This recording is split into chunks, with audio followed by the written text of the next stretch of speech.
Walang pag-aatubiling sinuspinde ni Labor Secretary Francis Tolentino sa kalagitnaan ng kanyang panayam ang Regional Director ng DOLE Region 3. Ito'y matapos mapag-alaman ng kalihim kasabay ng kanyang opisyal na pag-upo sa pwesto na binawi pala ang ipinataw na stoppage order sa gumuhong gusali sa Angeles, Pampanga kahit na lumabag ito sa occupational safety ng mga manggagawa. Bagamat sinabing na-lift ang order dahil sa nakasunod ang mga ito sa panuntunan, kinwestiyon pa rin ni Tolentino kung nagkaroon pa ba ng on-site follow-up inspection sa ilalim ng pamumuno ng RD nito. Alamin ang kabuuan ng balitang yan mula sa report na ito. Unang araw pa lang bilang itinalagang Acting Secretary ng Department of Labor and Employment o DOLE, nagpataw na agad ng 30-day preventive suspension order si Labor Secretary Francis Tolentino kay Regional Director Geraldine Panlilio na nooy nasa likuran lamang niya. Kaugnay ito sa pagbawi ng work stoppage order noon na inihain ng DOLE Region 3 laban sa Golden Years Construction Company ng gumuhong gusali sa Angeles, Pampanga. Paliwanag ni Tolentino, 30 araw ang suspensyon na ibibigay kay Panlilio para maimbestigahan ng nabawing stoppage order. At bigat, I'll be placing Director Panlilio under preventive suspension for 1 month while investigation is ongoing. The Assistant Regional Director of Region 3 will take over while investigation is ongoing para maimbestigahan na maayos kung bakit na-lift yung work stoppage order. Sabi ni Tolentino sa panayam, non-compliance sa Occupational Safety and Hazard Regulation ng ahensya at 13 pang violation ng nasabing gusali kaya pinatawan ng stoppage order.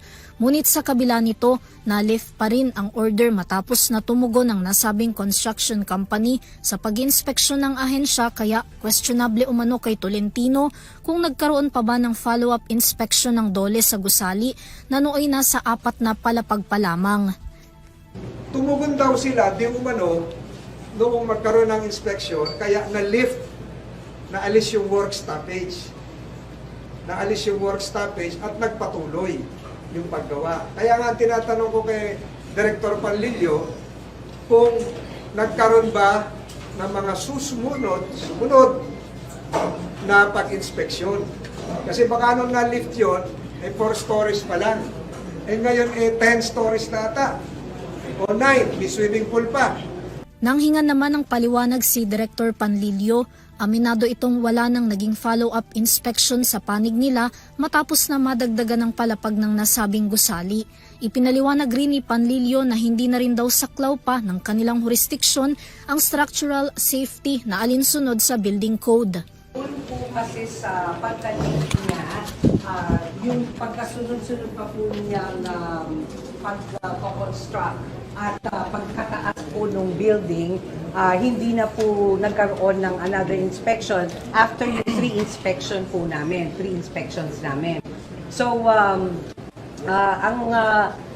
amin pong talagang binigyan ng tuon, which is the primordial concern of the department, yung compliance po niya to occupational safety and health standards at to the pag-assure po na maganda po yung working condition for the health and safety of our workers. As to the structural safety po and other issues under the building code ay hindi po namin yon jurisdiction. So yun po ang nangyari. And Dahil daw sa insidenteng ito, nakatakdang baguhin ng kalihim ang proseso ng pag-iinspeksyon na ginagawa ng DOLE official na hindi dapat limitado ang on-site inspection sa 1 o 2 beses lamang. Kaugnay pa rin ito, naglabas na ng opisyal na memorandum ang tanggapan ni Tolentino para sa suspensyon ni Panlilio. Pansamantala namang hahalili sa kanyang posisyon si Assistant Regional Director Alejandro Insa Cruz. Samantala, ngayong araw rin, personal nang tinanggap ni Tolentino ang pamumuno sa DOLE kapalit ni former Secretary Bienvenido Laguesma. Para sa EuroTV News, Vanessa Cleofas, sumasaludo sa bawat Pilipino.